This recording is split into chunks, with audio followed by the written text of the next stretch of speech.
എൻ്റെ മുഖം തേടുവിനെന്ന് അവിടുന്ന് കൽപ്പിച്ചു. കർത്താവേ, അങ്ങയുടെ മുഖം ഞാൻ തേടുന്നു എന്നെൻ്റെ ഹൃദയം അങ്ങയോട് മന്ത്രിക്കുന്നു. അങ്ങയുടെ മുഖം എന്നിൽ നിന്ന് മറച്ചു വയ്ക്കരുതേ. എൻ്റെ സഹായകനായ ദൈവമേ, അങ്ങയുടെ ദാസനെ കോപത്തോടെ തള്ളിക്കളയരുതേ.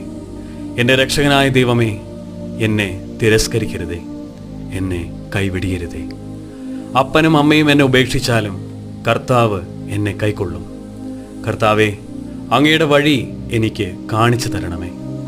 എനിക്ക് ശത്രുക്കളുള്ളതിനാൽ എന്നെ നിരപ്പായ വഴിയിലൂടെ നയിക്കണമേ. വൈരികളുടെ ഇഷ്ടത്തിന് എന്നെ വിട്ടുകൊടുക്കരുതേ. കള്ളസാക്ഷികൾ എനിക്കെതിരെ ഉയർന്നിരിക്കുന്നു. അവർ ക്രൂരത നിശ്വസിക്കുന്നു. ജീവിക്കുന്നവരുടെ ദേശത്ത് കർത്താവിൻ്റെ നന്മ കാണണമെന്ന് ഞാൻ വിശ്വസിക്കുന്നു. കർത്താവിൽ പ്രത്യാശ അർപ്പിക്കുവിൻ. ദുർബലരാകാതെ ധൈര്യം അവലംബിക്കുവിൻ. കർത്താവിന് വേണ്ടി കാത്തിരിക്കുവിൻ.